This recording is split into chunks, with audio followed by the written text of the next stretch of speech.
ሰላም ሰላም፣ እንዴት ናችሁ? ሁሉ ሰላም ነው? እኔ ሰላም ነኝ፣ እግዚአብሔር ይመስገን። እንደተለመደው ዛሬም በአንድ አዲስ ቪዲዮ ከች ብዬላችኋለሁ። በጣም ረስተነው ቆይተናል ስራልን ስላላችሁኝ ተቃራኒ ቃላት አዳዲሶችን ፈልጌ እስካሁን ያልሰራኋቸውን ሰርቼላችኋለሁ። እኔ ጋር አብራችሁ ቆይታ በማድረግ ብዙ ቃላትን ተቃራኒ ቃላቸውን ማወቅ ትችላላችሁ ማለት ነው። ለቻናሉ አዲስ የሆናችሁ ሰብስክራይብ፣ ነባር የሆናችሁ ቪዲዮ ላይክ በማድረግ መጀመር ትችላላችሁ። እንዲሁም ሁልጊዜ የመለቃቸው ቪዲዮዎች እንዲደርሷችሁ የደወል ምልክቱን መጫናችሁን አዘንጉላለሁ። ቀጥታ ይዣችሁ መሄድ ወደ ቪዲዮ ነው። ከኔ ጋር አብራችሁ ቆይታ አድርጉ። እንግዲህ ተቃራኒ ቃላት ማለት በቃል ደረጃ ከሌላ ቃል ጋር ምንም የማይገናኙ የሚቃረኑ ማለት ነው። የሚቃረኑ የምንላቸው ናቸው። ያ ማለት የዛን ቃል ሌላኛ ተቃራኒ ትርጉም ማይገናኝ ማለት ነው። ማይገናኝ ብለን መያዝ እንችላለን። ለምሳሌ እዚህ ጋር እንደምታዩት የመጀመሪያው ቃል ጠዋት ይላል።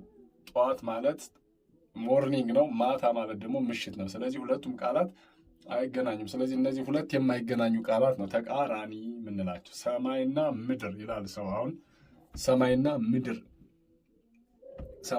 ሁለቱም የማይገናኙ ናቸው። የማይገናኙ ነገሮች ናቸው። ሰማይና ምድር የማይገናኙ ነገሮች ናቸው። እሺ፣ ጠብ ለሚለው ሰላም የሚለውን እንጠቀማለን። ጠብ ለሚለው ሰላም የሚለው ተቃራኒ ነው ማለት ነው። ምርት ለሚለው ግርድ ነው። ምርት ለሚለው ግርድን መጠቀም እንችላለን። ምርት ማለት ዋና ፍሬው ኦሪጂናሉ ሲሆን ግርድ ደግሞ ቆይቶ የሚወጣው ወይም ንፋሹ ማለት ነው። ግቢ ስንል እንግዲህ ውጭ የሚለው ተቃራኒ ሆኖ እናገኘዋለን። ግቢ ማለት ውጭ ነው ተቃራኒው። ጮማ፣ ጉፋያ። ጮማ ማለት ስብ ያለው እንስሳ ሊሆን ይችላል ወይም ለእርድ የሚቀርብ እንስሳ በሬ፣ በግ፣ ፍየል ሊሆን ይችላል። ግን ተቃራኒው ጉፋያ ማለት ምንም አይነት ጮማ ወይም ስብ የሌለው ማለት ነው። ጉፋያ ይባላል። ጮማ፣ ጉፋያ። ሜዳ፣ ወለል ያለ ሜዳ። ከዛ ተቃራኒው ገደል። ሜዳ ማለት ለመንቀሳቀስ ምቹ የሆነ ቦታ ሲሆን ገደል ደግሞ የማይመች በጣም አደገኛ የሆነ ቦታ ማለት ነው። እሺ እንቀጥል። ክርክር ስንል መከራከር፣ አለመስማማት ነው።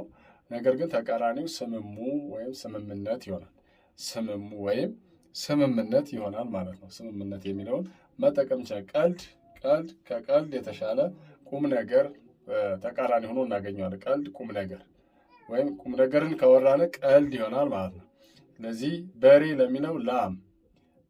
ለሚለው ላም ተቃራኒ ሆና እናገኛቸዋለን። ምክንያቱም ሴትና ወንድ ናቸው። በእንስሳ ላም እና በሬ የሚሆኑ ተቃራኒ ናቸው። ሌላው እናት፣ አባት። ሌላኛው እዚህ ጋር ማሳያችሁ እናት ብሎ አባት ይላል። እናት ብሎ አባት። ስለዚህ ተቃራኒ ነው። ይህም እህት፣ ወንድም። እናት የሚለው አባት ይሆናል።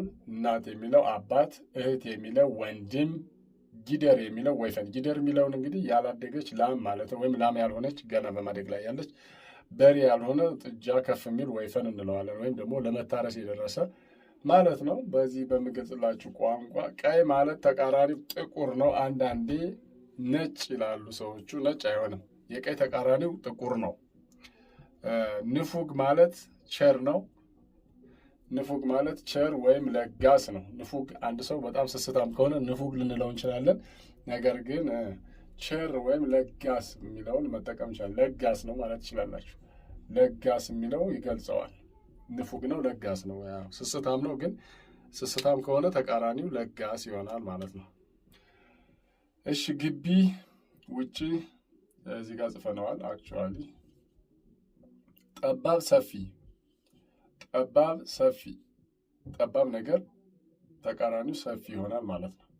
ሰፊ ይሆናል። ጎበዝ ለሚለው ሰነፍ ይሆናል። ዘጋ ለሚለው ከፈተ ማለት እንችላለን። ሌላው ሳበ፣ ገፋ። እየሳበ ነው፣ እየገፋ ነው። ስለዚህ ተቃራኒው አንድ ነገር ወደፊት መሳብ አለ፣ ወደኋላ መግፋት አለ ማለት ነው። ስለዚህ መግፋትና መሳብ ተቃራኒ ናቸው ማለት ነው። ለምሳሌ ይህን ብናይ እየሳብኩ ነው፣ ደግሞ እንደዚህ ደግሞ ብገፋ እየገፋሁ ነው ብለን በአክሽን ማሳየት እንችላለን። በአክሽን ማሳየት ይቻላል። እሺ፣ ሌላኛው ጠጠረ ላላ። ጠጠረ የሚለው ተቃራኒው ላላ። ውድ ለሚለው ርካሽ። ብስራት ለሚለው ደስታ ነው። ብስራት ማለት መርዶ። ብስራት ለሚለው መርዶ፣ ውድ ለሚለው ርካሽ፣ ጠጠረ ለሚለው ላላ ተቃራኒዎቹ ናቸው። ነሳ ለሚለው ሰጠ። ነሳ ብለን ሰጠ ማለት እንችላለን። ነሳ ማለት ከለከለ ነው። ተቃራኒው ግን ሰጠ ማለት ይቻላል። ጠላ ሲባል እንግዲህ አልወደደም ማለት ነው። ተቃራኒው ወደደ። ጠላ ወደደ። የሚጠጣው ጠላ አይደለም። ይሄኛው ከውስጡ አውጦ ጣለ። ጠላ ጥላቻ ማለት ነው። በዛ ይዩት። ቆመ ሄደ። ሁለቱም የማይገናኛችሁ መቆምና መሄድ። ይሄኛው ቆሟል፣ ደግሞ ሄደ። ስለዚህ ይቃረናሉ። ሄደ ቆመ፣ ወይም ቆመ ሄደ። ጨዋ ብለን ባለጌ እንላለን። ጨዋ ነው ካልን በኋላ ባለጌ ነው የሚለውን ይገልጸዋል። ቅርብ የሚለው ሩቅ ይሆናል ማለት ነው። ሩቅ ይሆናል። ቅርብ ብሎ ሩቅ ይሆናል ተቃራኒ። ስለዚህ እናንተም እየፈለጋችሁ እነዚህ ነገሮች ልምምድ ማድረግ ትችላላችሁ። የተመረጡትን እቀጥላለሁ። ተመሳሳይም ተቃራኒ እሰራላችኋለሁ። ያው የሀሁ የፊደላት ደግሞ ፈሊጣዊ ንግግርም አልጨረስኩም፣ እቀጥላለሁ። ያቆምሁበት ላይ ሂሳብም እቀጥላለሁ፣ እንግሊዝኛም እቀጥላለሁ። እሺ እንግዲህ ለነበረን ቆይታ ከልብ አመሰግናለሁ።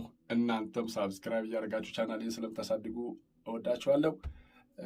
እገዛችሁ አሁንም ይቀጥል ማለት ፈልጋለሁ። ብዙ ሰዎች መማር ይፈልጋሉ እና ፕሊዝ ሼር አድርጉላቸው። መማር የሚፈልግ በቅንነት አለ። እናንተም የደውል ምልክቱን በመጫን ሁልጊዜ የምለቃቸው ቪዲዮዎች እንዲደርሷችሁ እያደረጋችሁ የሚመጥናችሁን ትማራላችሁ፣ የማይመጥናችሁን ደግሞ ለሌላ ለሚፈልግ ሰው ሼር አድርጉት ማለት ፈልጋለሁ። በሌላ ቪዲዮ እመጣለሁ። እንግዲህ በሂሳብም በአማርኛም በእንግሊዝኛም በሌሎችም ጉዳዮች እመጣለሁ። እኔ አንድ የምጠብቀው ነገር ስላለ ነው። ኦዲየንሱ ትንሽ ከፍ ይበል ብዬ ነው እንጂ በደንብ በስፋት እመጣለሁ። ተደራሽ ሆናለሁ ማለት ነው። የትኛውም ቦታ ላይ ሆናችሁ መማር ትችላላችሁ። ሀሳብ አስተያየት ካላችሁ ባዮ ላይ ባለው ስልክ መደወል መጻፍ ትችላላችሁ ማለት ነው።